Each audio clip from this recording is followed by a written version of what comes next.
So I think today we are going to do on chapter 23 and the chapter 24. And I think these two sections are shorter. And so we probably go to 25. But the Shurinkan forbid me to do 25. He think 25 is really important. So we will see, for sure, we will see 25 next week. So today we are strictly on 23 and 24.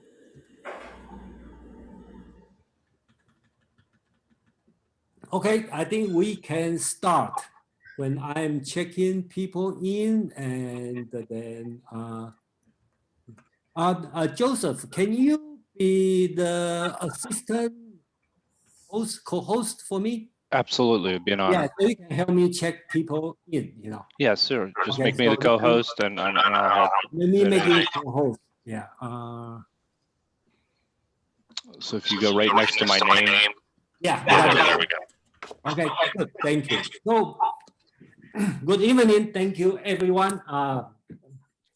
Shurin Khan asked me to host for him today. That's my honor to host this wonderful meetup. And then I should follow the same format and with different personal touch for me. So, okay, so let's start. Chapter 23. And then you can either use raise hand or I will prefer, let me see, please use raise hand or exclamation mark is fine, you know, but I would prefer raise hand.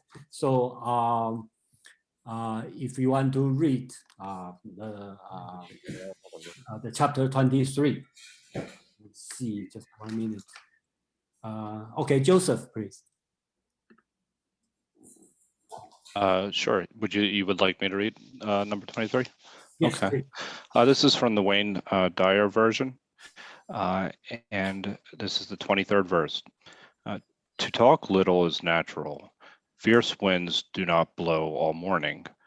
A downpour of rain does not last the day. Who does this? Heaven and earth. But these are exaggerated, forced effects, and that is why they cannot be sustained. If heaven and earth cannot sustain a forced action, how much less is man able to do? Those who follow the way become one with the way. Those who follow goodness become one with goodness. Those who stray from the way and goodness become one with failure. If you conform to the way, its powers flows through you. Your actions become those of nature, your ways those of heaven. Open yourself to the Tao and trust your natural responses. Then everything will fall into place. Thank you. I like to change a little bit. After you read, I like everybody to add not too long, about like 1 sentence or 2 sentences comment on what do you think about this chapter. You can say, I like it, or I don't like it, or it doesn't make sense, or, you know, something is, you know, in like just 1 sentence. Joseph, you want to have Sure. I think in this particular passage, it really speaks to the idea that that the storm will pass, and then that nature is actually that if we are like more or less going with the flow and living in in accordance with the way, that things are much more we're able to endure things much more easily. Thank you.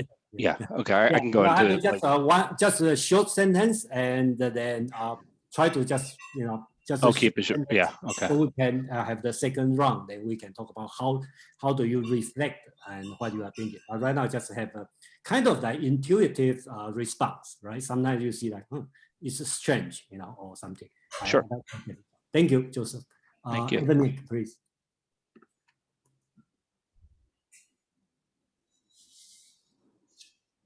Okay, so I'm reading from the Goddess See Nature's version. So nature uses few words. So a whirlwind will not last all morning. A sudden storm will not last all day. What causes these? Heaven and earth. If heaven and earth need not speak for long, how much less should humankind.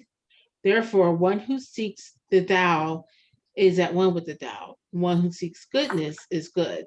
One who seeks loss is lost.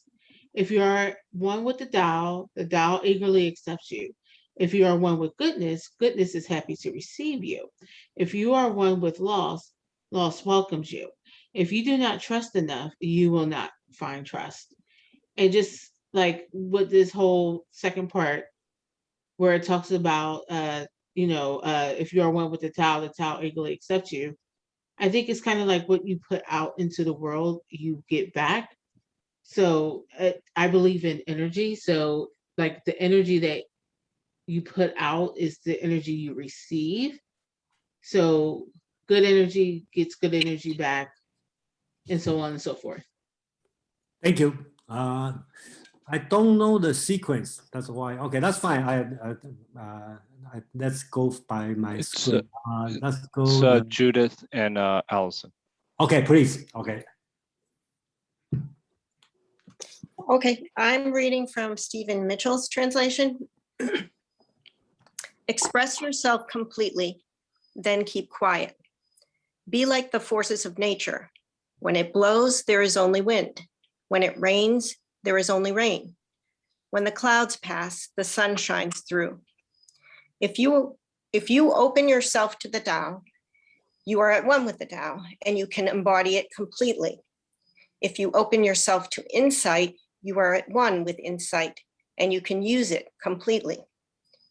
If you open yourself to loss, you are at one with loss, and you can accept it completely. Open yourself to the Tao, then trust your natural responses, and everything will fall into place. I like this a lot, but I don't want to really get into it too much. We can talk later. All right. Thank you, Judith. Who is next? Edison? Is that right? I am reading the Sam Torrid one. Peace is meant to be our natural state. A whirlwind never outlasts the morning, nor a violent rain the day. Just as earth and sky return to peace, so should we. They who act with violence become violent. They who act with virtue become virtuous. They who act in the spirit of the Tao become Tao-like. They who follow the Tao will guide. They who pursue virtue will reward. They who live by violence will soon destroy. I really liked it because I felt like if you're going through a difficult time, it's not going to last and the peace is going to return. And it just really spoke to me a lot this week. Thank you. Next will be, I think I have a Charlie. Dave, actually. I skipped Dave accidentally, so Okay. I apologize for that. Okay, Dave and Charlie, I believe.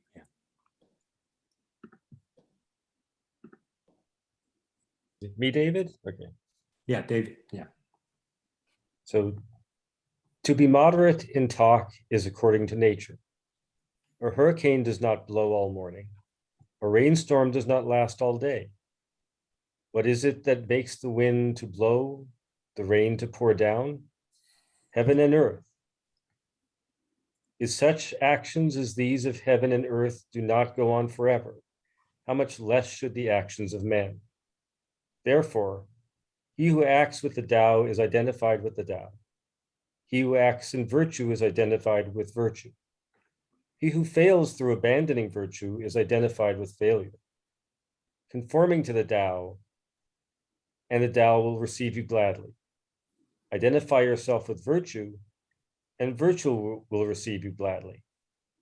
Identify yourself with failure, and failure will receive you gladly. And truly, if your faith is not strong enough, you will not meet with faith.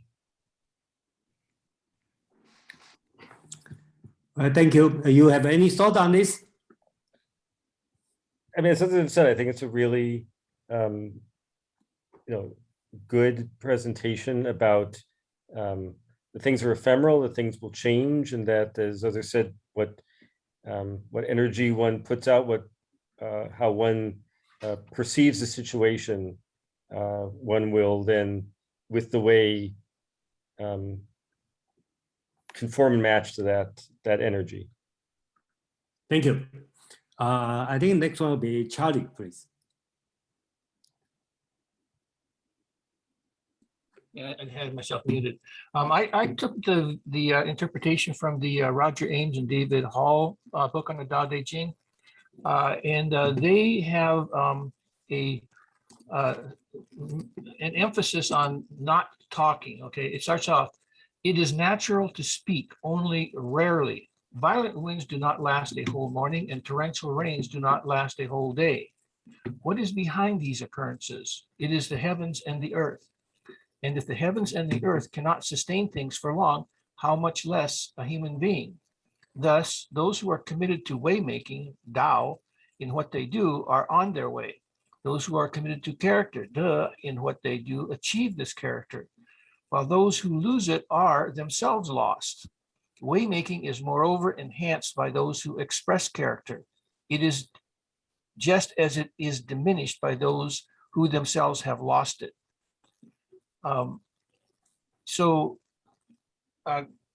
with their interpretation, one of my interests is how much do Zen Buddhism and Taoism overlap? Because Zen Buddhism is also very well known for admonishing against language, that it interferes with spiritual development.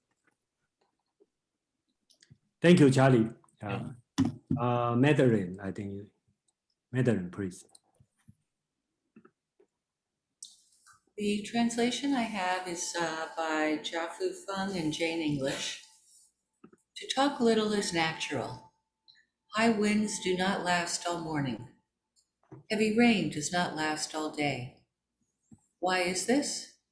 Heaven and earth. If heaven and earth cannot make things eternal, how is it possible for man? He who follows the Tao is at one with the Tao. He who is virtuous experiences virtue. He who loses the way feels lost. When you are at one with the Tao welcomes you. When you are at one with virtue, the virtue is always there. When you are at one with loss, the loss is experienced willingly. He who does not trust enough will not be trusted. You have any thought on this one or any question you want to add? I think he's saying keep it simple. Do one thing at a time, and yeah. Okay, thank you. Next will be Aman. Wow. The copy I'm reading from is the enlightening, and he translates this: silent of speech is nature's course. Therefore, a typhoon does not last all morning. Pounding rain does not last all day. Who makes them? Heaven and earth. Yet if heaven and earth cannot make them last, then how much less can men do so? Therefore, one who acts according to the wayfarer becomes one with the way. The grower becomes one with the life force. The loser becomes one with the knife force. For one who is one with the way likewise is happy to have him. For one who is one with the life force likewise is happy to have him. For one who is one with the knife force likewise is happy to have him. When trustworthiness is lacking, then there is lack of trust. So you have any thought on this one? I'm very curious about his choices of translation, but I'll save that for later. Okay, that's fine. Yeah. Okay, anybody, anything you want to read? And otherwise I will go to my own translation, and then let me share my screen. Personally, I think this one is challenging. Okay, so because I try to make sure, be honest with every single Chinese character Dao De Jing is writing. And before that, I'd like to answer Charlie's question about how it's related to the Buddhism. One thing when I do my translation is I try to separate this one from Buddhism, even they have a lot of similarity, because this one is written at the same time when Buddha is preaching in India. But for sure, I believe at that time that all Chinese never heard about Buddhism. So a lot of later translation, they put a lot of Buddhism flavor over there, which is not wrong. They have the same meaning. But when I do the translation, I try to not using the Buddhism word. Okay, so that's the way I treat this text, because for sure Lao Tzu has no Buddhism idea in his mind. So that's why I try to keep its original. So first, my translation will start with use few words and let things be. Hence, a strong wind or typhoon, okay, does not last a whole morning. A rainstorm does not continue for a whole day. Here, I like to be a little bit picky. Is I think most translation say use the word nature, like the nature doesn't speak a lot. If you look at your translation on the first sentence, usually have nature, and the Chinese word nature here is 自然. Okay, in the word by word means self. Yes, if you ask all Chinese what's the 自然 translation, everybody will tell you that's nature. But I don't believe that's the way being used in this time. I do word search in Dao De Jing. I think they use 自然 for 5 times, and I don't see the reason they have to use as nature. I think it's more close is by original meaning, means self, yes, and we can say the obvious or self-evident. Okay, so I would believe, I will argue 自然 here is not nature. When they talk about heaven and the earth, I believe that means nature. Okay, so I will translate 自然, okay, which is nature, as self-evidence, or we don't need to speak, okay, in this way. And then heaven and the earth as nature, because that means the nature world. So continue. How is this so? The answer is nature, and most of translation put as heaven and the earth. And I kind of against using heaven and the earth. The reason is heaven, that you think about like a divine meaning. But in this way, basics, Lao Tzu is talking about the nature world, not the divine. So how does it happen? The strong wind doesn't last the whole day. A rainstorm will not last the whole day because they are strong. Why? Because it's nature. And if nature cannot make it last so long, how can man do that? So that's the first teaching Lao Tzu is teaching us now. So later on, he's going to have more explanation on this. And I think that this text is challenging. Okay, so he said, therefore, those who govern with Dao will unite with people of Dao. Those who govern with De, which some translation as virtue or goodness or some insight, okay. Those who govern with De will unite with the people with De. Those who govern without Dao or De will unite with the people without Dao or De. Okay, so here most of translation use the word laws. Okay, so that we will see how does it fit in the whole text. The people of Dao will be happy with the Dao. The people with De will be happy with De. The people without Dao or De will be happy without them. Okay, that means without Dao. So if the ruler does not have enough confidence, the people will not have confidence in him. Remember, this sentence has been happened before. Exactly, I think on chapter 17. No, not 17. I think, yeah, on chapter 17. Okay, if you check on in the middle, and I will most of translation, I check, they use different word. but they are in the original Chinese, they are exactly the same word. So I will insist they should have the same translation because that's the same Chinese text. Okay, so here is the translation I make, and I'd like to go to the next section. I will encourage everybody talk about how do you think about this text, but I also like to you to think about why they talk about laws. Okay, is that a good thing or bad thing? Because he seems to talk about without Dao or without De or something. Some translate call failure. Okay, some translate call loss. Also a good thing. Okay, why? Does that make sense? And another thing is, how does the strong wind and the rainstorm related to this teaching? Okay, because they put together, okay, they must have some relation. And what kind of relation we have? So that's the question I asked the group. And if you can share your thought, that'd be great. Thank you. That's a lot. You know, Anybody want to talk about anything, or there's no question? I want to say something very Laura, please. peculiar.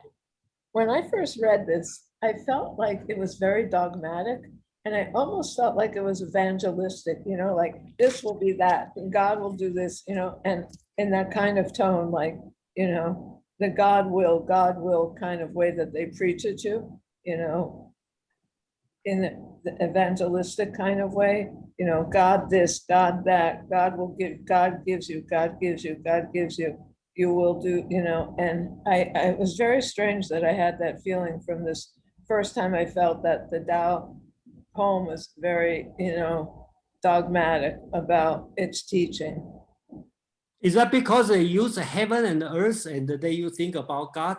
I think in part it was that. It was very much like it's this will happen, that will happen. You know, you will learn this, you will learn that, it will be this, you know, you feel that, you'll, you know, everything was a statement of cause and effect. I'm very surprised you have this kind of thinking, but you know, that's just my personal Me too. opinion. I was surprised too, believe me. And I went back and I read it again, but that was the first impression I had. And it was something that went in my head about this 8-year-old girl that I had this discussion with one day. She asked me where I was from, and I assumed it wasn't like, where am I from in Brooklyn? So I said, my mother and father. And she said, no, you're from God.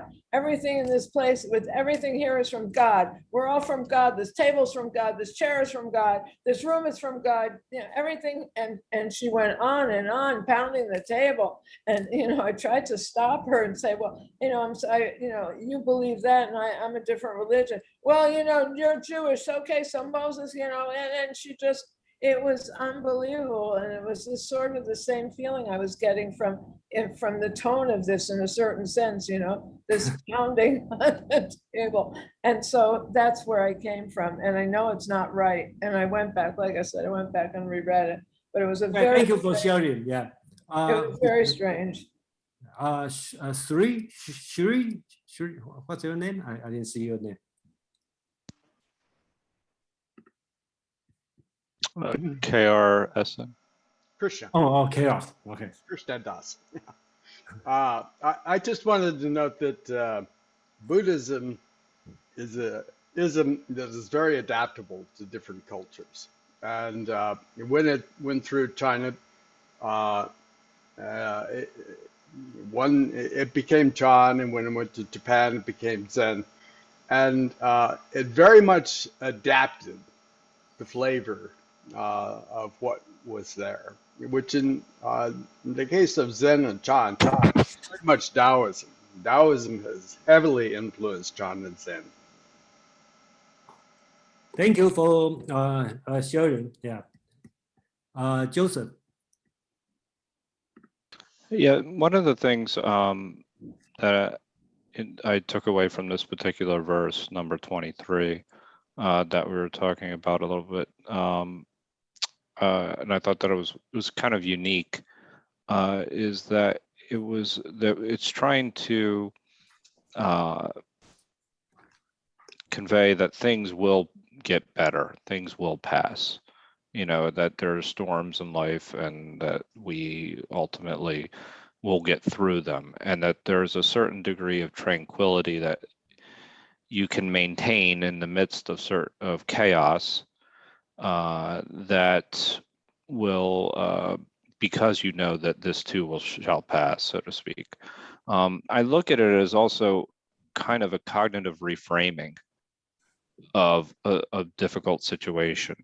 So when they talked about that these exaggerated forced effects, and that is why they cannot be sustained. That these storms or whatever it may be that we go through cannot be sustained. That it's just about trusting ourselves and about knowing that we'll get through this.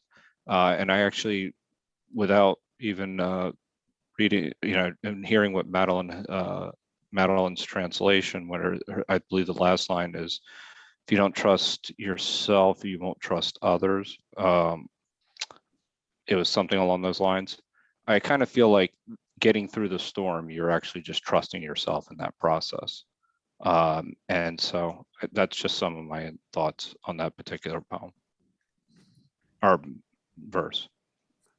Thank you, Joe. Next one would be Judith, please. Yeah, so, listening to the different translations, if I had read another one, I would have had a totally different impression than what I got. So that's interesting to me. And I think that, so my takeaway from my translation was a lot like what Madeline said. It's like, take one thing at a time. I want to address, Jason, what you asked, but your poem isn't up anymore. But I think it was like the leader, something about if you're like Dao, then that's what you'll see or be. And then if you're like De, then that's it. And if you're not either. And then you were saying, how does that match up with the wind and things like that? The above, right? Yes. The paragraph above. So I guess without having it to look at and really thinking about, but my first response was, it's something like, as a leader, if you reflect or accept or something of that nature, I'm not sure what the verb would be, your people and what they are, because in yours there's always a leader. Mine, there's no leader. Okay, so if the leader is going to, if the people are a certain way, then you respond in the language that they understand. So if they are Dao, then you are like that. If they respond to virtue, De, then you would be that for them, like fluid like that. Anyway, that's just a thought. But okay, so sorry, Judy. Can I challenge you for one more question? Yeah, sure. Okay, so how do you explain the loss on the one? I think in your translation called Stephen Mitchell's. Yeah, the loss, right? They translate as loss, Dao and the Yes. loss, right? How do you look at the loss? Yeah, so in my translation, it's like, if you open yourself to the Tao, you're one with it. If you embody it completely, and if you open yourself to insight, you are at one with it, and you can use it completely, like that. And then the loss, right? Yeah. So to me, that's why it was, to me, this is what I thought of. I thought, strange things, but I was thinking about, like when you're preparing for an exam, when you're in school and you're like, always like you're working, you're fighting, you're almost like against the world or your environment. And then at the point where you have to do your testing, you have to kind of not fight with it anymore, let go, trust yourself and go with it.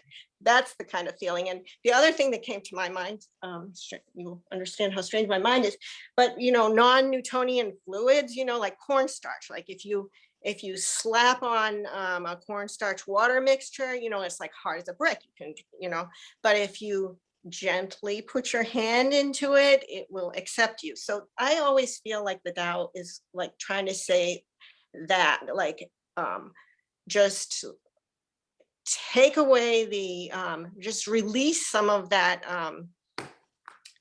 need to like be forceful with your world.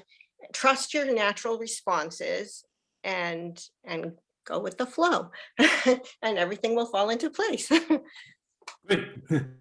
Thank you, Judy. And next one will be Charlie, please.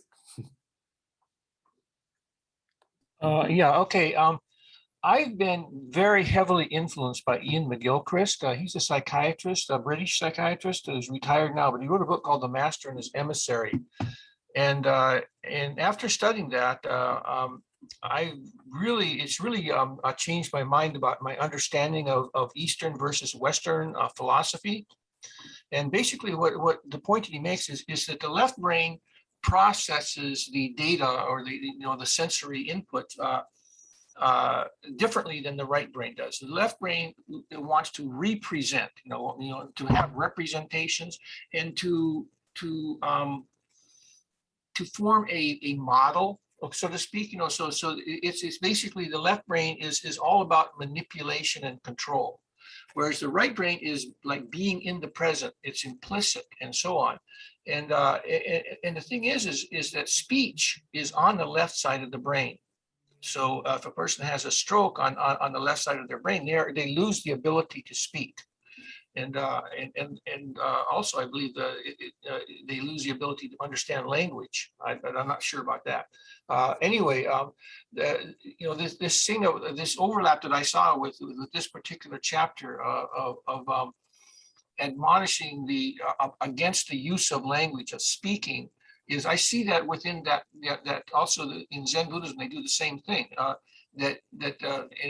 think that was going on was an intuition that the left brain can be a real troublemaker for someone who wants to follow the Tao and acquire the wisdom, and so it's what Ian McGilchrist says is that the right brain should be the part of you that's in charge. Okay, it's the one that's making the decisions, and it's the one that is actually in the world rather than living in a world of representation and symbols and language and so on and so forth. That and the language itself is going to, in a sense, put you in the language of the culture, because a language, in a sense, has absorbed a lot of the views of the culture within which that language is used, and so it taints the process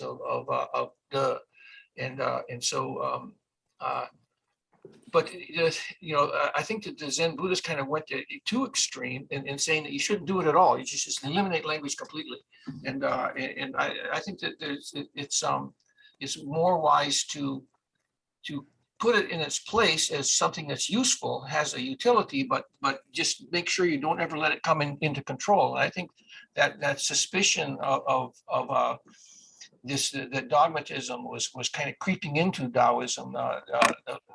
Was it Madeline who said that? But anyway, I think that we live in a very left brain oriented culture, and dogmatism is rife everywhere. And so naturally, as soon as you get even like a hint of that Taoism might be heading in that direction.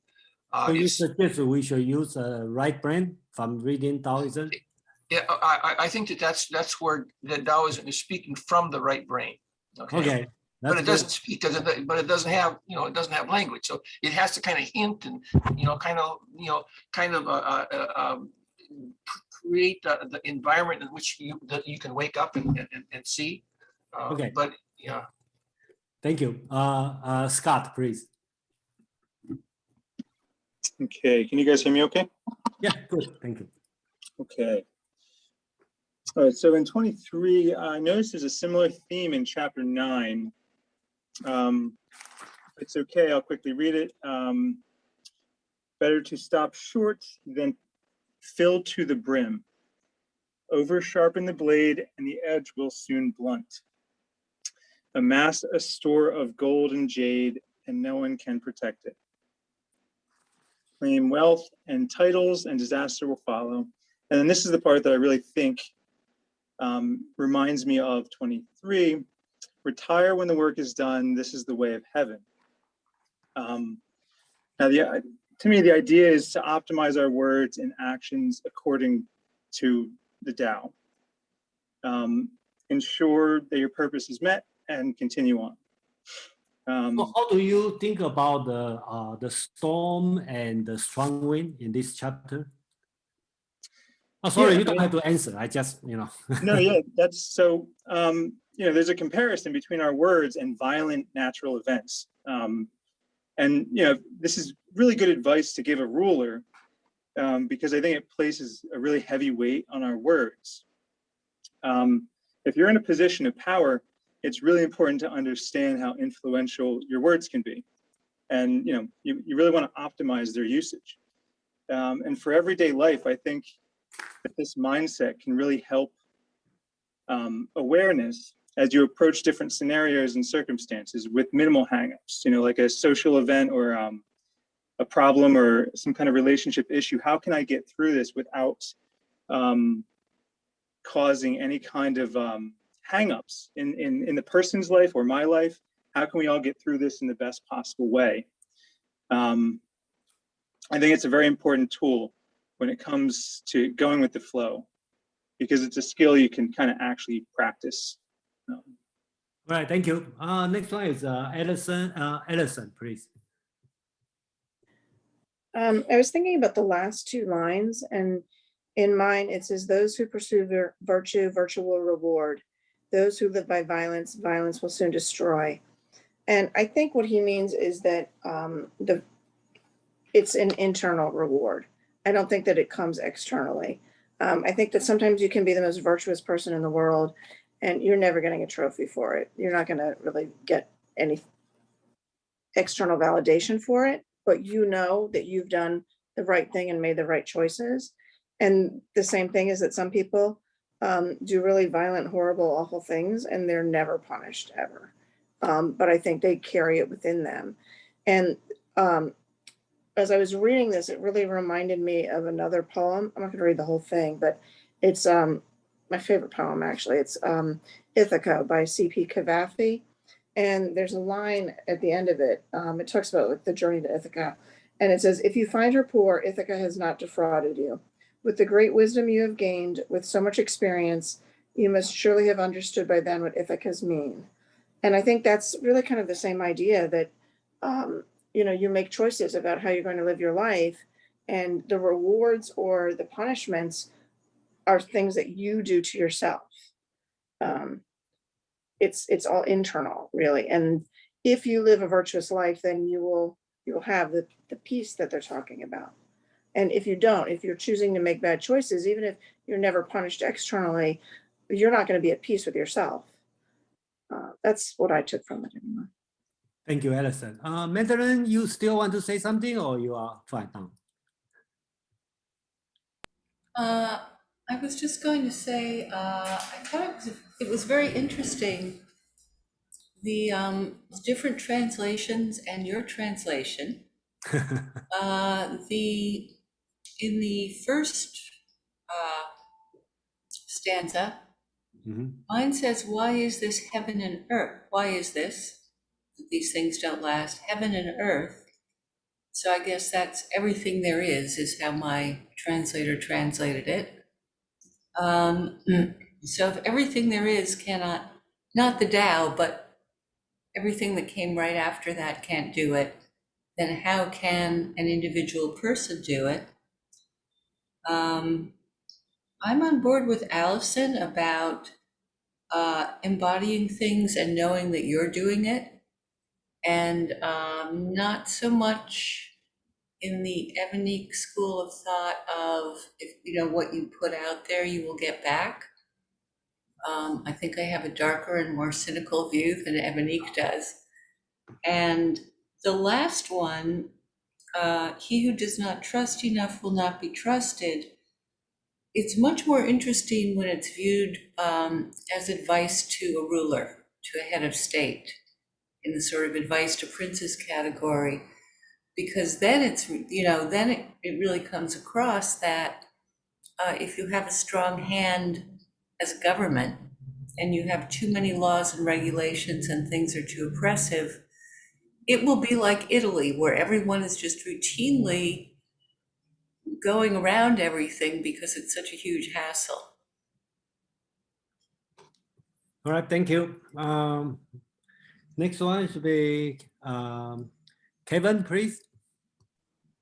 Thank you, Jason. Yeah, got a common three part. First one is the first sentence of the passage. It's called in Chinese called 稀也自然. Basically, it's in word. Last word is nature. For example, from nature or heaven, earth, they speak this wind, with raining. This not last longer, not even our human being. That's one layer understand. Second one, people also translate heaven, earth cannot last longer, not eternal. We know that earth one day, it has life too, not even human being. Second part, I'm going to comment about in the middle, if heaven and earth cannot make things eternal, how is it possible, man? I mentioned that, yeah. I also put a chat. It's about Chinese word about trust and belief. That word. Left part is called them person. The second part, yeah, is word. So if a last sentence you can understand first, use it's a noun. Trust is not enough, either from a ruler or personal, other people, they not trust you, not believe you. So basically, I would use trust as credit. Need to build, and the last word, the words has to be trusted. It's not late for ruler. You cannot late in morning. You speak something. Another even morning speak something. Then evening you change it. Or this government, this ruler saying something. Next term, another president or somebody change the rules. The ordinary people going to shout you because you change your words or rules. Thank you. Thank you, Kevin. I just like to remind everybody, I think if you catch what Kevin speak is different than what I interpret. Okay, I'm not saying he's right, I'm wrong, or I'm right, he is wrong.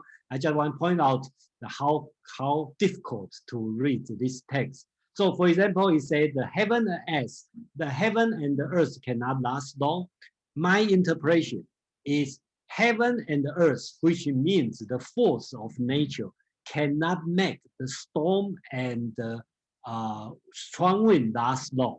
But Kevin's interpretation is even heaven and the earth itself cannot last long. So you can see that the different interpretation and then different idea of thinking, and that's why the English translation depend on how does the person understand Chinese, and then they make an English. So that's why the English translation has so much different. And another one is about the trust. The last word, and they talk about trust. Most translation, just like Kevin said, it talk about it's a trust. The ruler need to have a trust. But personally, and with a few, not majority, minority scholar, doesn't believe that means trust, because trust would be too Confucius teaching, okay? So probably more on the self-confidence, okay? You believe yourself, not like I trust people, people trust me, okay? This kind of thing. But I just have to point out, we have a different kind of understanding, and it's very hard, and it's been 2,000 years, and probably have no one school have a authoritative, solution on that. But we just be honest on what we understand about the original text. Yeah, thank you. So next one should be Nice.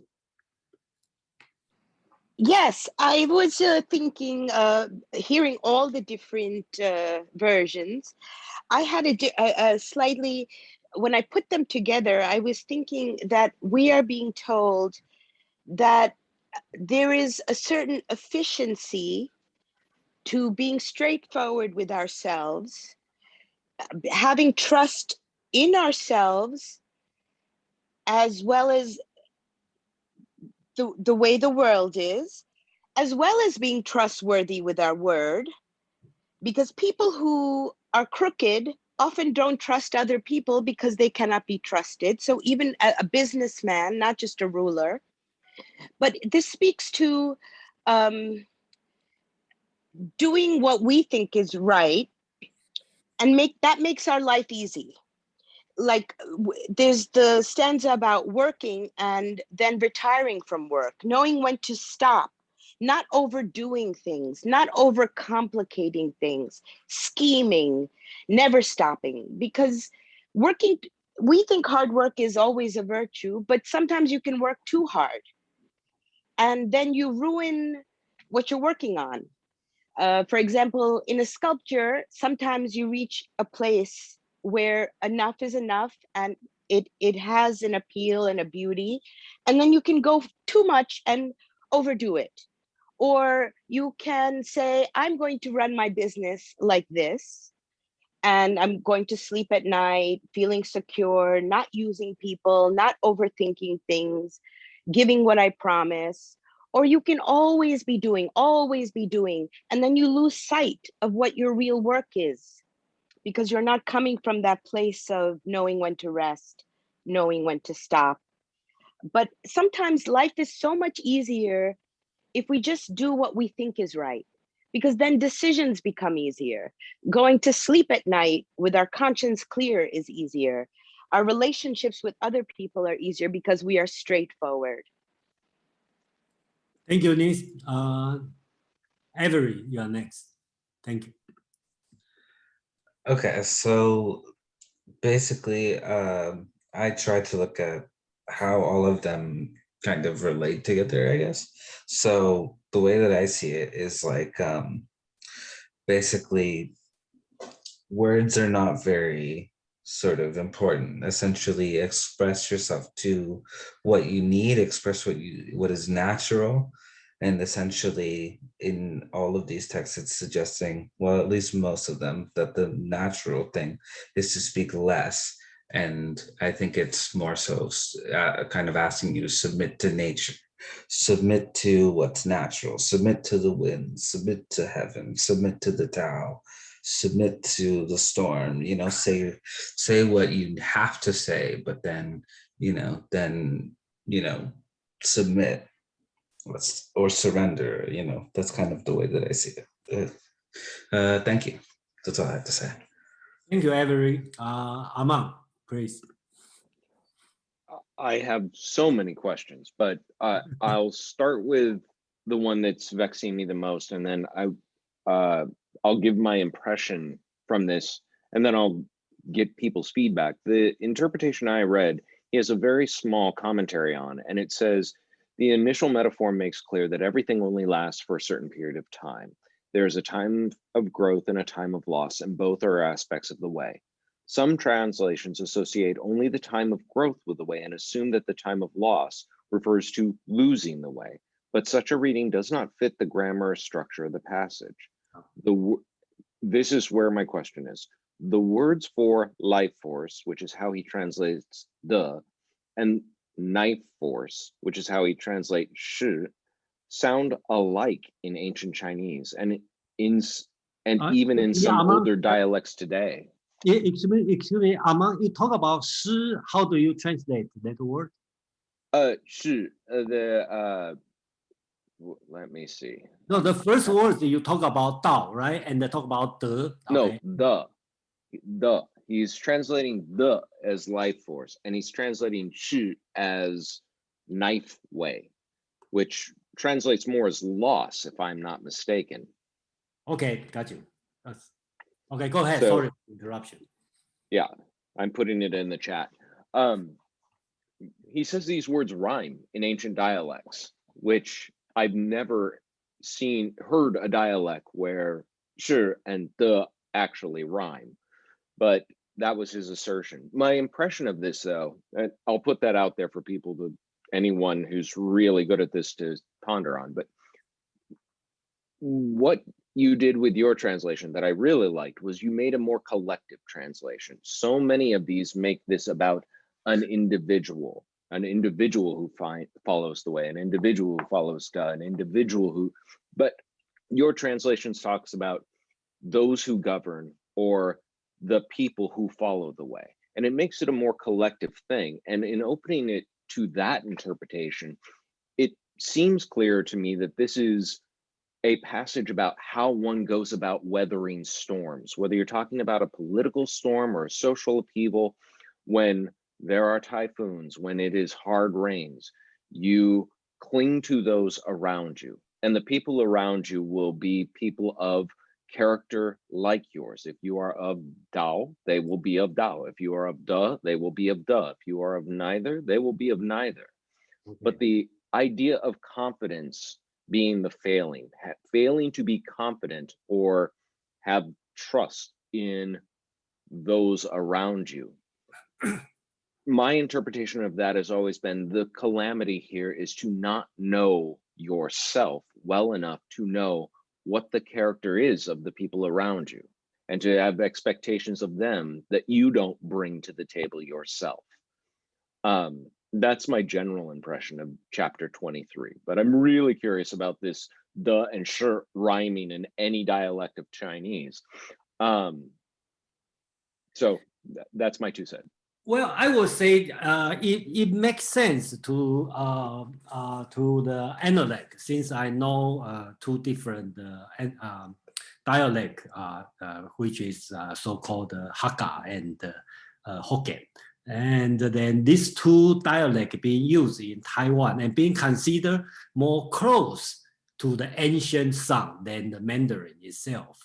So I would say I'm not expert on that. I can see why that rhyme, but I'm not sure this teaching has reason to be rhyme. I don't know, you know. But my puzzle here is about the last word, Dao and the De. I think that's in general we have a different translation, but people understand. But the difficult part, just like Aman point out, the shi, the lost. Okay, neither one. Okay, do you consider that's a good way or bad way?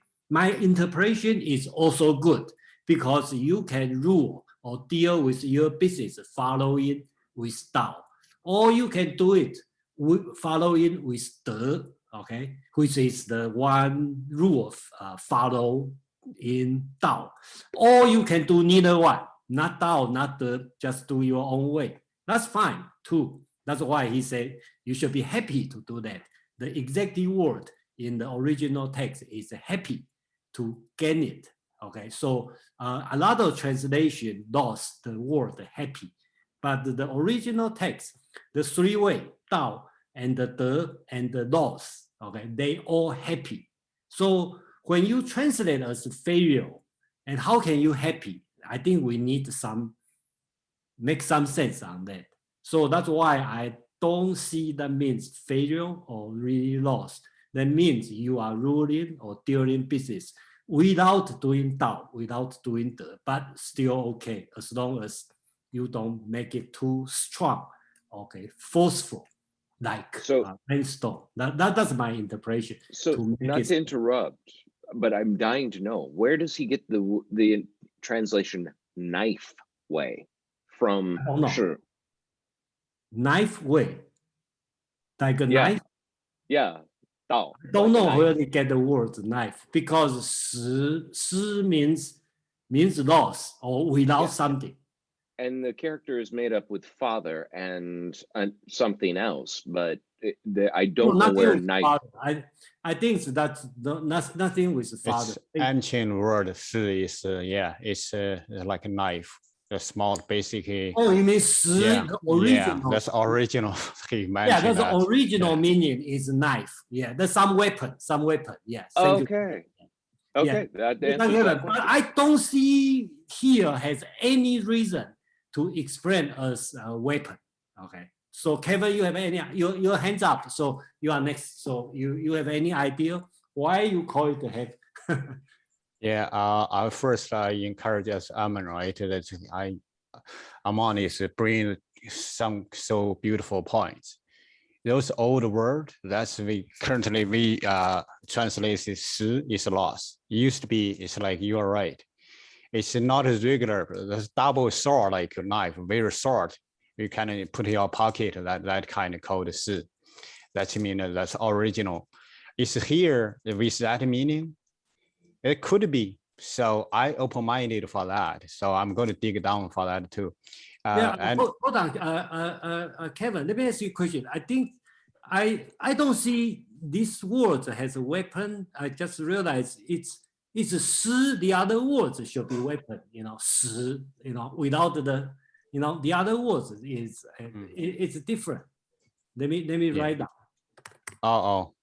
You know what I mean?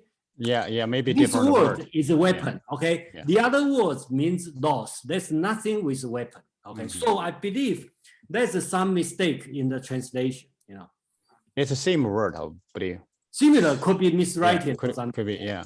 Okay, so let's not go to. But that's he got a good point. That's like as a native language for us, if we can read it, the meaning change could be. The second one, he bring great point. He mentioned your translation more collective, community based, like from human people or ruler, not individual. Because that's a good point to understand the Chinese ancient text. What else I see? Yeah, also by 死 we got another idiom called 失而复得. You lost, then you get back. So in this kind of Dao, yin and yang. So either you stay neutral. You got a Dao, you happy. You got a De, you happy. Got a loss, it's okay. You still happy. You always be happy. So thank you. Thank you. Thank you, Kevin. Yeah. So next one will be Charlie. Please, Charlie. Yeah. Okay. I'm not an expert on any of this stuff. Okay, so I don't want to present myself as being any such. But this is my understanding. Okay, of Asian philosophy with respect to Taoism and Buddhism, and that it is experiential. It's about being present in the moment. Okay, and so that it's a methodology, I guess you could say it. It's a way of being, and so as I was saying before about the left brain, it does that representation thing, and so as soon as you cross over into social philosophy, where you're talking about other people or you're talking about aggregates of people, then you get into representation. So you end up with this kind of like a theological sort of thing. You end up with all this logic stuff and these representations and which goes against the whole spirit of this. So that the way I understand Buddhism and Taoism is that they are intrinsically about an individual realizing their potential in being present in the world, and so that I know that again, I'm not an expert, okay, but my impression is that the jump to social philosophy, so to speak, goes along something along the lines that if everybody was practicing the Tao and De, then the world would be a better place. Okay, but that's as far as they go. They don't go into any details to try to do some kind of an analytical argument to say this, but it's more like an intuitive sort of thing that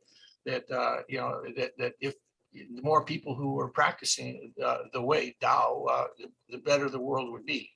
Anyway, that's why I know that Thich Nhat Hanh has this thing about socially engaged Buddhism, and so he's not typical. Like most Buddhists don't do that, and they kind of do this thing like I was saying that well, if everybody were enlightened, then the world there would be no problems.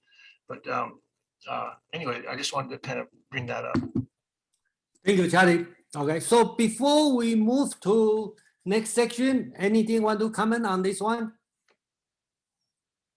No? First time? No, second time?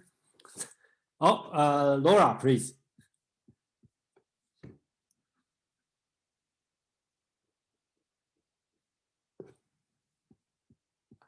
Laura, you are muted. The Lao Tzu translation, which is of the Tao, since he's supposed to be presumably the Tao, is that like the gold, the premier translation of the Tao? How should we be using that as the gold star? I mean, is that the best translation of the Tao into English? I mean, I don't know. I think you are asking a PhD thesis question. Actually, like if you read Confucius, also talk about Tao. And in my Asian philosophy group last week, we talked about Sun Tzu, the art of war. Okay, you also talk about Tao. Okay, so every ancient Chinese talk about Tao. And then it's they're all the Tao, right? Let's all talk about Tao. And you can claim Confucius Tao is the same as Lao Tzu's Tao, and with subtle different. Or you can say they are different. Well, we can spend years to talk about this. But yeah, it's great to ask this question. It's big question. So thank you. So there's no goal. Okay. There's no goal. And then after going, I think you will continuously define what's the meaning of Tao. Okay. So just like I recently study Muslim culture and start to understand the meaning of Muslim, probably similar like Chinese talk about Tao.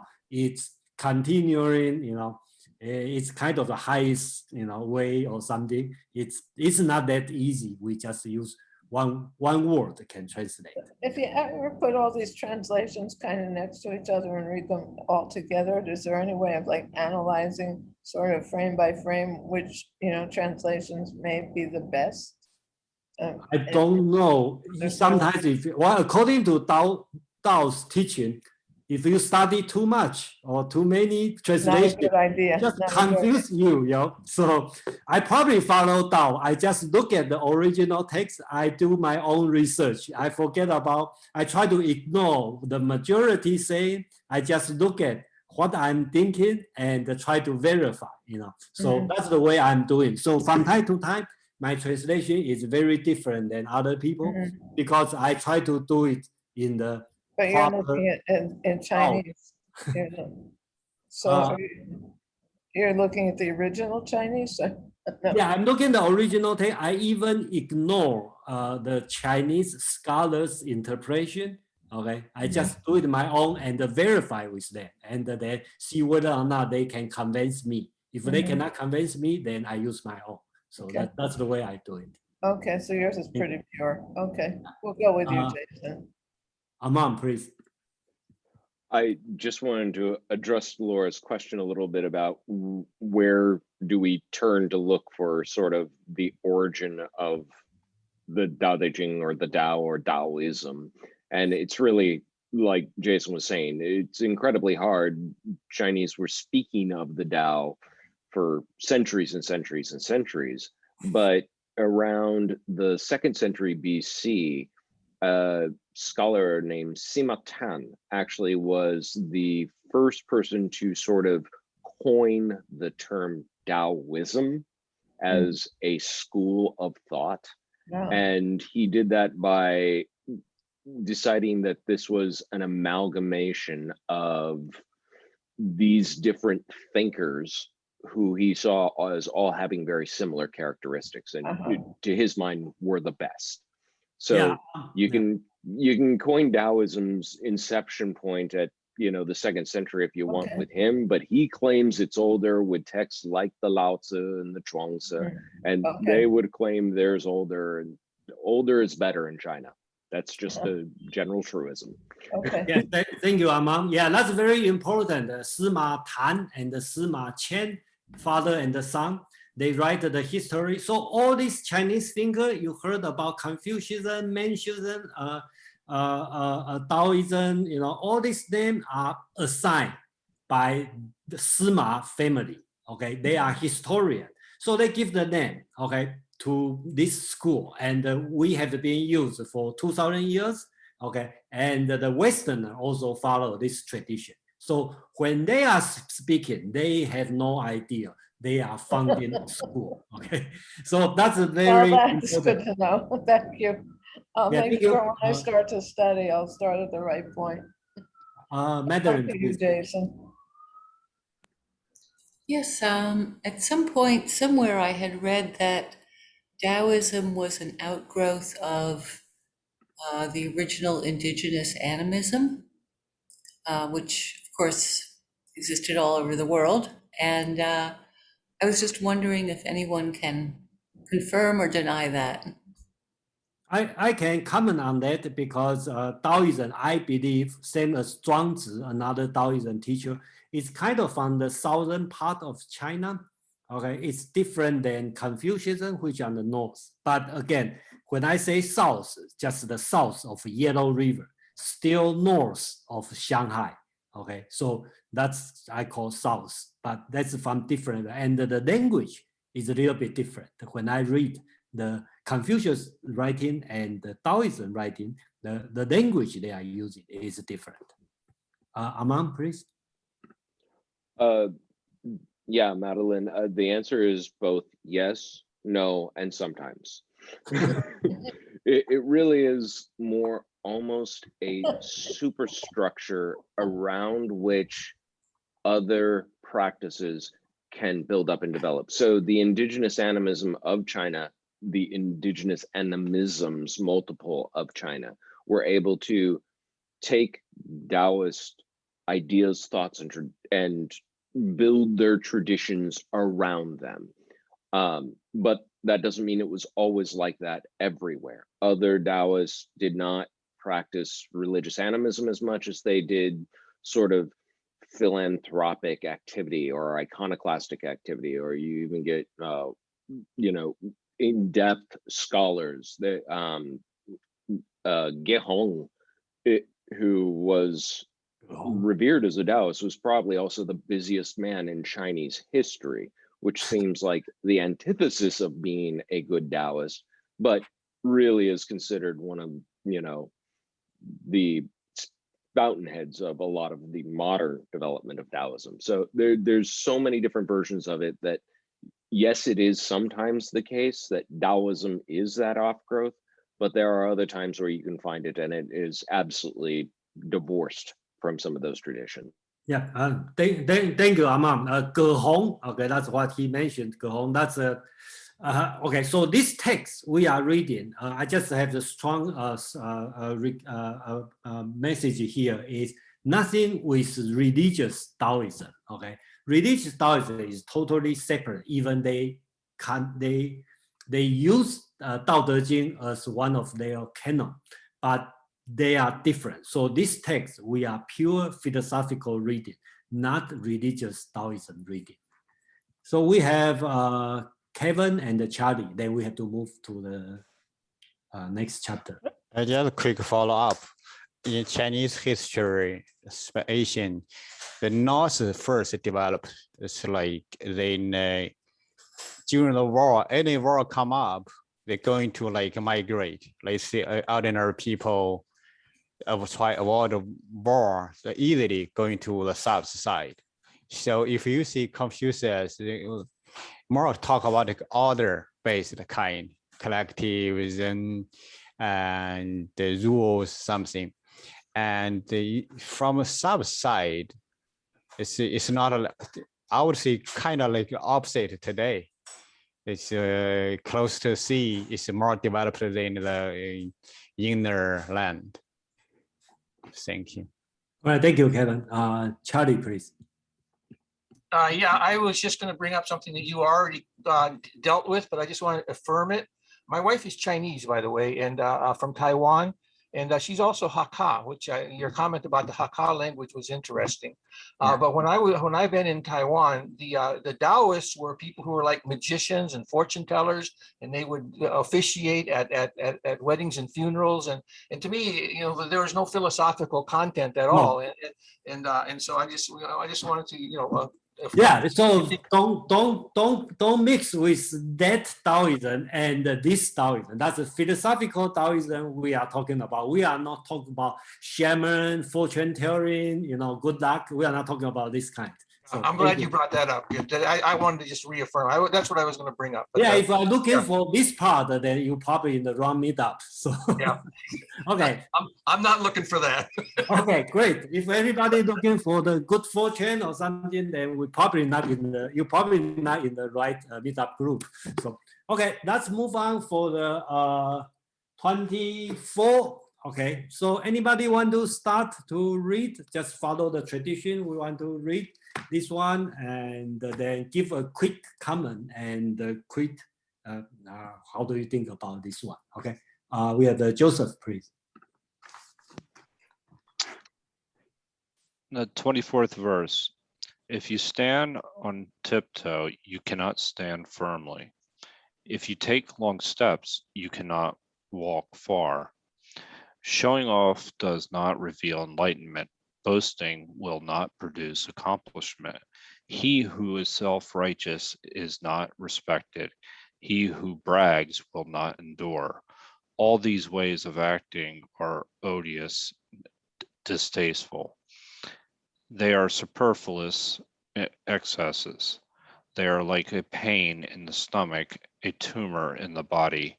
When walking the path of the Tao, this is the very stuff that must be uprooted, thrown out, and left behind.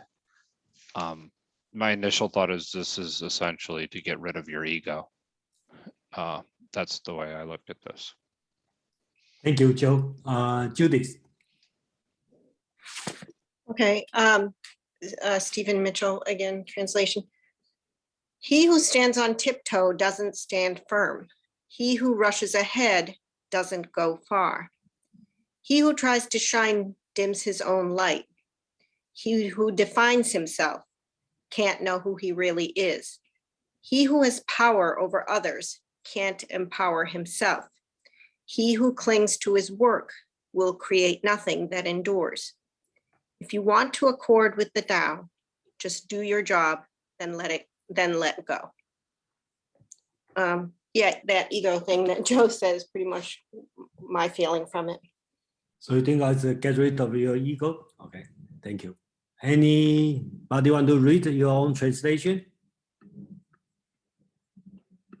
No?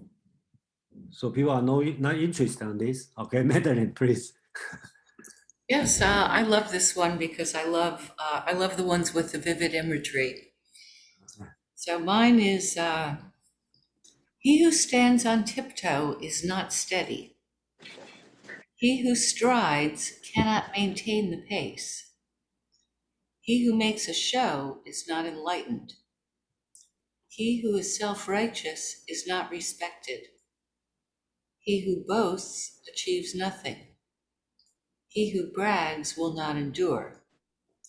According to followers of the Tao, these are extra food and unnecessary luggage. They do not bring happiness. Therefore, followers of the Tao avoid them. You have any comment on this one? Yeah, I think it's fantastic. I am wondering if when it says, therefore followers of the Tao avoid them, is the whole thing is referring to what people do in life in general? Or is it referring to, if you're a Taoist of this, this type, how you express it to others? You say like, oh, I'm making progress. I'm sort of standing on tiptoe on the Tao. You're kind of raising yourself up beyond whatever level of things you're feeling. And he who makes a show is not enlightened. seems to be referring to the actual knowledge of Taoism, or if this is a more general passage. Thank you, Madeline. It's Aman, please.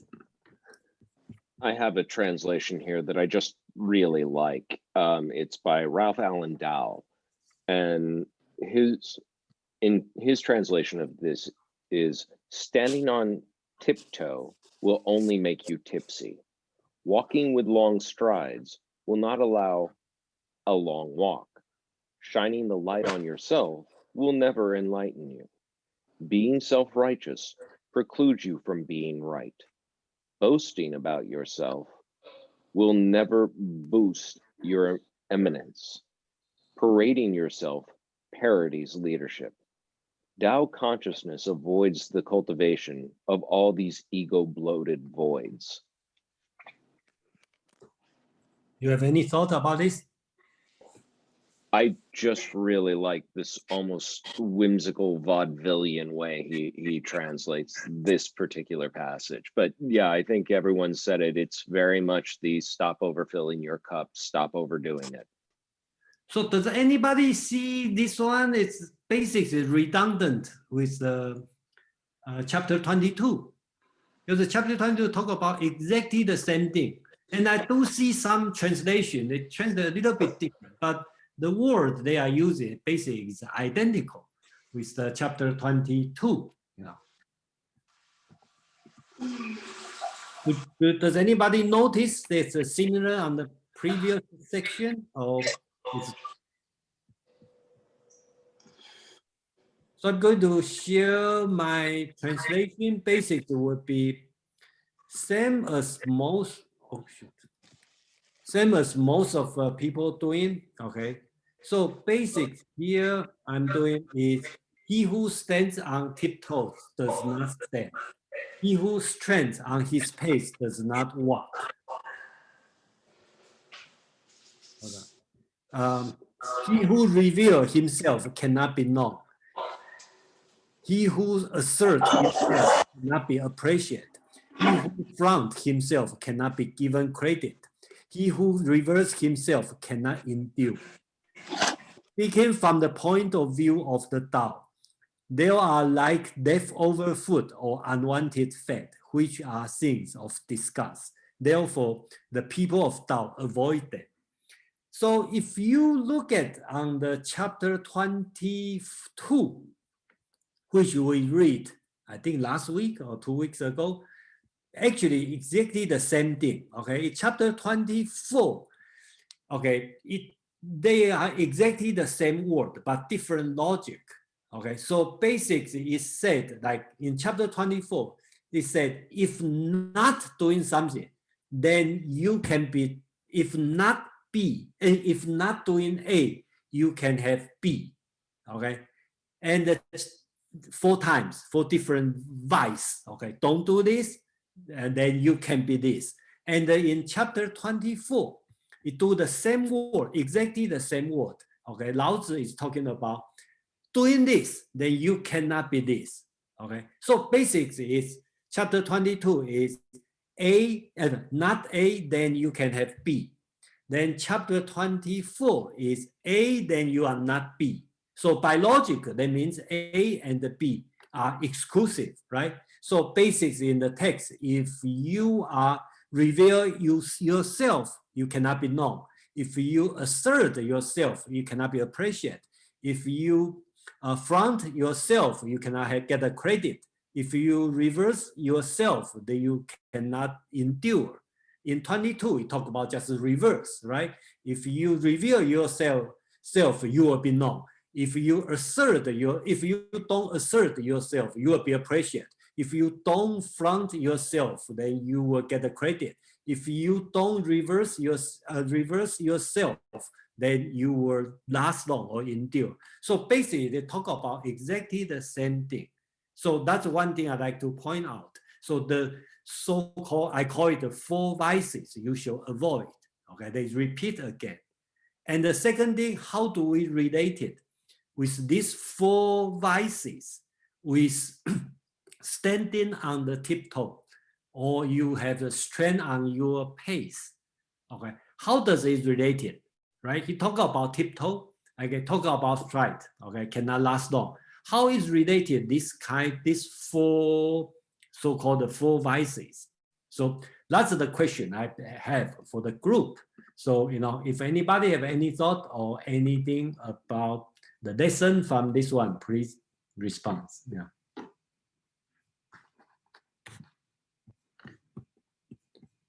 Katie, please. Yeah, I liked it. I'm making the same point that I made 2 weeks ago, and I like the example of the flaunting with the credit, because the flaunting is like giving yourself more credit to yourself, and then people's tendency is to either like withhold credit from you or cut you down for the credit that you have. So I think that was a great, I agree with you that it was also similar to the 22. Thank you, Katie. Can I ask you one more question? Yeah. Okay, so how do you think about a tiptoe and strain your pace, or cannot walk, tiptoe cannot stand firm? How does it related to self-front or something else, or this thing? Doing one step above, beyond what, like standing on tiptoe is being higher, going faster, like going one step, trying to get ahead maybe. Okay, I take it. Thank you. Who's next? iPhone, or I think it's Alina, right? Yes, this is Elena, as yes, Apple products. Okay, and thank you so much, everyone. Yeah, so I'm just adding to the tiptoe because of, Jason, you specifically posed this question. It's just going to an example of dancing. And so if you go and begin to be so perfect, and you keep teaching yourself how to like just okay, physical realm, right? Stepping on tiptoes. And how can I do it so perfectly? I want to be like the best prima ballerina, and that's like I want to be that, the perfection. And then you forget to do the whole dance because if you're just training to be on the tiptoes, versus the dance is a motion and action and the presence and a way of being. It's all of that charisma. It's all there, and you can continue practicing your tiptoe and be that or not that. Like, I'm only prima ballerina, otherwise I'm not showing up. And that's what it is. Just have a balance. Thank you. So the beauty of it. Thank you. Thank you, Alina. Charlie, you are next, please. Yeah, I'm going to paste the translation by Roger Ames and read it, because my impression of the difference between 22 and 24 is that 22 admonishes people about the foolishness of following that particular path, but 24 is like saying how people who are on the way perceive such people, and it's like very damning in a sense. Blowhards have no standing. The self-promoting are not distinguished. Show-offs do not shine. Braggarts have nothing to show. The self-important are here and gone. As these attitudes pertain to waymaking Tao, they are called indulgence and unseemliness. Such excess is so generally despised that even those who want things cannot abide it. So it's kind of like in 22, the message basically is, if you do this, if you follow this path, it will not end up well. But in 24, it's like saying, this is how, if you do this, this is how you will be perceived. And and so it's kind of a, and one is an admonishment and the other one is a damnation. Okay, yeah, thank you. Brian, you are next, please. Well, it strikes me standing on tiptoe is making yourself bigger than you are naturally, and having a big stride is trying to make yourself go faster, again, bigger than you are naturally. And so the rest of these vices are generally trying to make more out of yourself than is really there. Thank you, Brian. Joe, please. Yeah, I mean, actually, I very much agree with what Brian just had said, is this idea that you're trying to live without a certain degree of excess. You know, if you're and that you're off balance if you're you know, if you're on your toes, as opposed to, you know, just doing what you're normally doing to remain stable. And this excess leads also to, as I mentioned initially, our ego, and has a certain level of pride that comes along with it. So that's kind of what I see. And overall, it takes us away from our appreciation for others as well. That's, you know, by acting distasteful, or in it says they are superfluous in excesses. They are like a pain in the stomach or tumor in the body. That these behaviors, these, you know, these excesses, essentially are, you know, take us away from not only nature, but also take us away from appreciating others. Thank you, Joe. Next would be Judy, please. I agree with everything that everyone is saying. I guess I would just add that it's like you're fixated on something external to yourself, rather than being, you know, working from your center. So you're like trying to impress, trying to do something outside yourself that you are trying to either be or impress that's not genuine. And so you're not working with something authentic and genuine within. Thank you, Judy. And I will encourage everyone to think about this on the chapter 22, right? Chapter 22 talk about the same thing, but the teaching is as long as you not competitive, right? Talk about competitive. And this chapter, we are talking about the leftover, redundant, right? So the same vices, one is talking about the competitive, another one is talk about the leftover or the redundancy. Yeah, how does that difference? You know, that's another way we can think about it. So we can go to, sorry, I didn't get your name, the Das, the croissant Das. Krishna Das. Okay.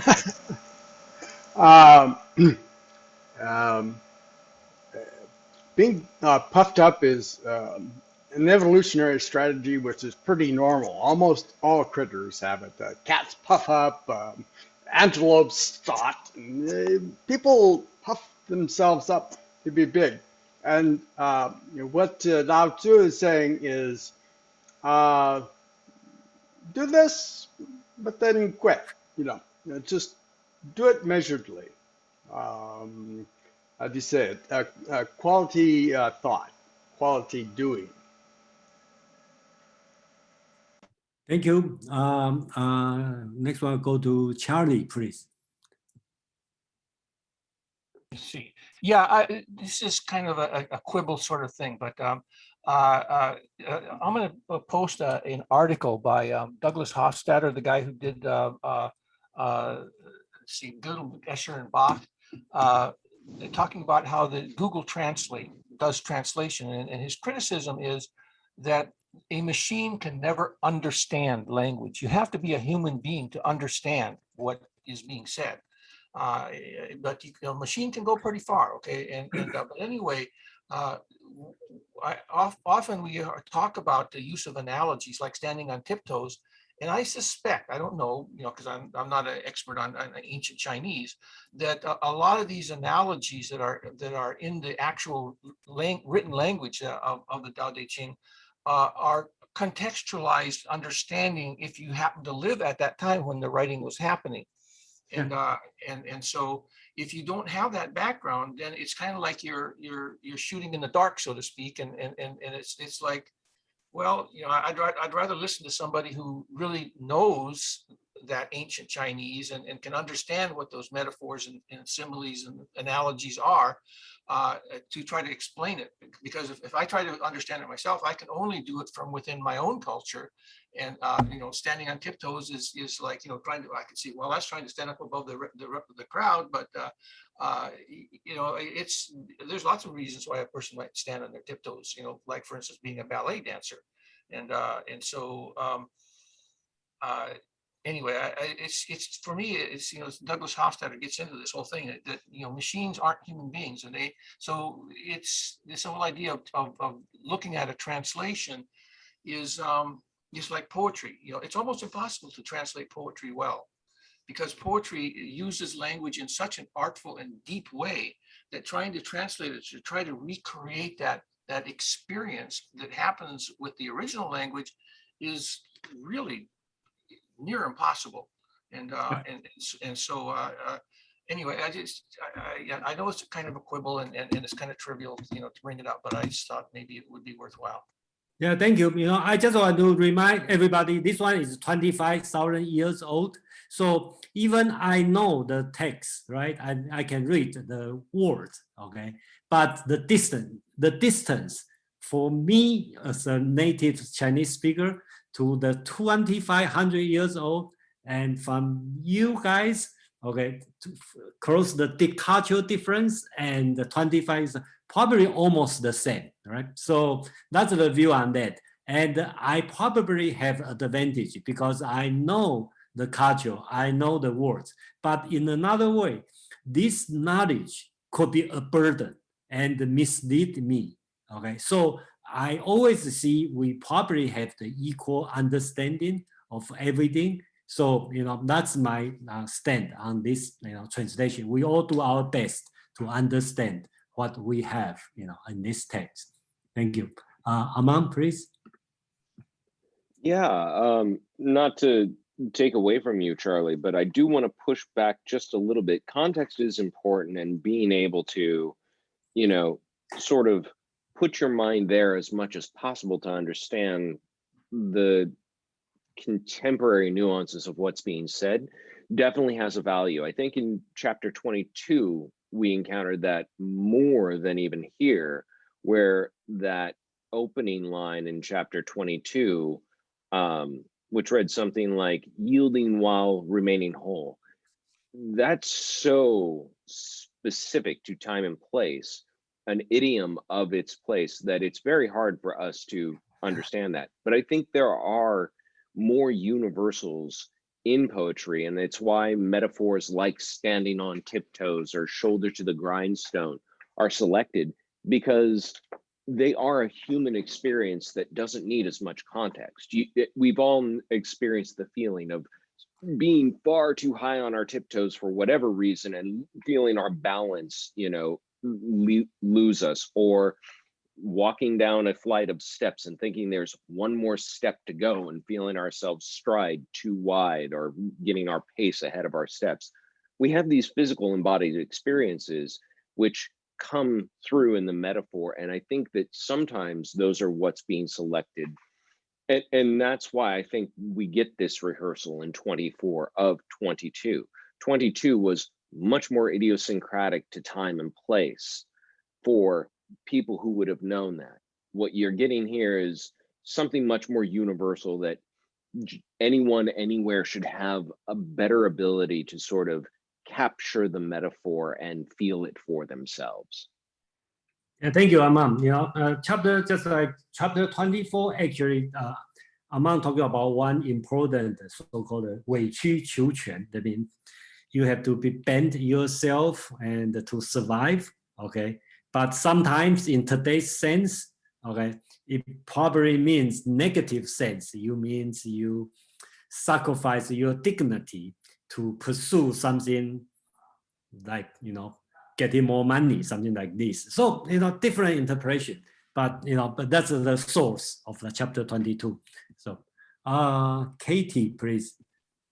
Yeah, I was wondering, because it's interesting that they kind of put 22, then 23, then 24, but using the example of like this, you have this image of a ballerina dancer kind of unsteady too, like we had the nature coming in and kind of the forces of nature kind of being unpredictable and causing, so I feel like that was kind of good to have nature in there with this unpredictability. And then we go back to like a human and the ego, and then you could, unbalance too. It's kind of like a physical metaphor. I'm not describing it well, but like a physical metaphor or something like that. Yeah, thank you. Kevin, you are next, please. Yeah, actually, like ancient Chinese, the metaphorical way, and it's sort of sweet. For example, this chapter we can steal this in. According to the follow the Dao, these are extra food and unnecessary luggage. That's about the Dao. If it's just enough, it's enough. No extra, no less. Then back to chapter 22, it's a ban. The ban purpose is for the completeness, for the big circle. Yeah, thank you. Yeah. All right, so we have no hands up. Any last comment? Okay, Amang, Judy. Amang and Judy. Yeah, I wanted to emphasize what Katie had just said about this personal to, sort of universal to personal, the swinging back and forth that you miss when you sort of micro dissect chapter by chapter. And I've had to go back a couple of times and say, okay, wait a second, what did we just read? To see that sort of yin and yang sway that the Dao De Jing tries to, I think, really evoke from its reader. It wants you thinking big, then thinking very tightly, then thinking very broadly, then thinking very, personally, then universally. Then it's this back and forth ebb and flow. And I think she picked up on that much better than I did until she just said something. So thank you. Thank you, Amang. Judy, please. Yeah, I wanted to also follow on that sort of line of thinking too, because, when I hear the different translations, sometimes I'm like, but I have a totally different impression that I have now when I'm listening to a separate one, so I'm wondering, so what would the truth really have been if I feel one way when I read one and I feel a very different way when I read another one? But I feel like the repetition that these sort of ideas come up in some kind of way that starts to ground you. So like, even if something felt like, now, how should I really fix this one? It'll repeat in a different way. And like Aman was saying, kind of universal and then back to individual. But that kind of plays into the question that I have kind of nagging at me, because Jason, you are often saying that you felt like this was written for leaders, right? And I don't know if you meant all of them, but I'm just wondering. It seems so strange to me sometimes when I think, like, is this meant to be for a leader, or it's meant to swing like that too, from a role of a leader to the role of an individual to a role of a society and how things should be? Or is that dependent on the translation? It's just interesting to me that it swings in so many different perspectives. Okay, I like to answer this question because I believe that's a personal belief. Okay, not everybody. I believe this one is all the ancient Chinese philosopher except Moism. Okay, they all teach on the prince in Western sense, the prince, the aristocrats who rule, including Confucius. When he talked to his student, actually it's less Jesus' sense of disciple. It's more a sense as a party leader talking to the party member, tell these people how to rule, how to run this country. And then luckily we have a Confucius. His philosophy is moral politics. So you have to make you as a moral agent, then you can govern well. And I think that's the kind of thought around during that time.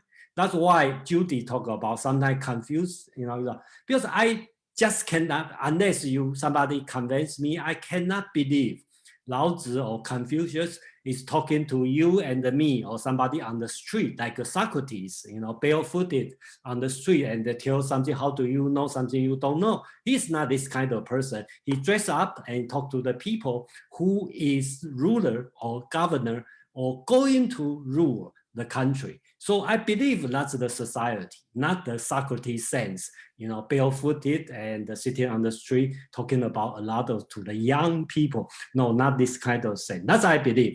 That's why, and a lot of words come with Dao De Jing. They talk about, they don't use 君子 as a moral agent.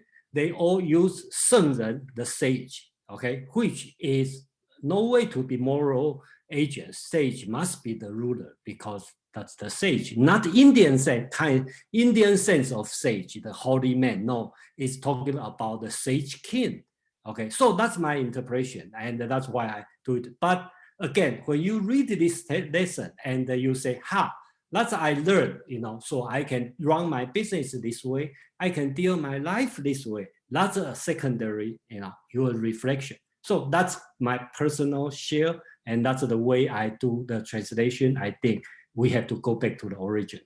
Yeah, thank you for too long conversation. But anyway, Kevin wants to say something, okay? Yes, thank you, Jason. I try to follow up. Obviously, language is so critical. For example, for English, I curious, let's see, alphabet we use, right? Alpha is from letter A. A, I track that original is ox head. So why, for me, it's go to many questions about ox head. Why use ox head as a first letter A? So that's one angle. Let's back to here, the Chinese language. So far, we consider it's consistent from, so many years, 5,000 years ago to until now. It's still, we can read it. So this language affect our character, ourselves. Let's see, for example, we consider everything is connected.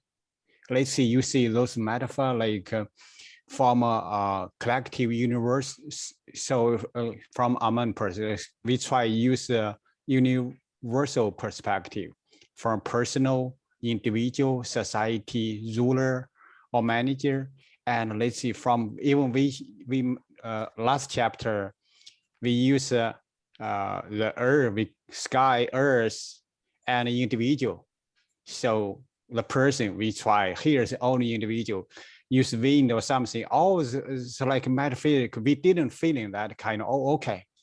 This is a person. How do you compare to with the earth? So that's one angle different. Thank you. All right, thank you. I think we. Yeah. Okay. That's finished for today.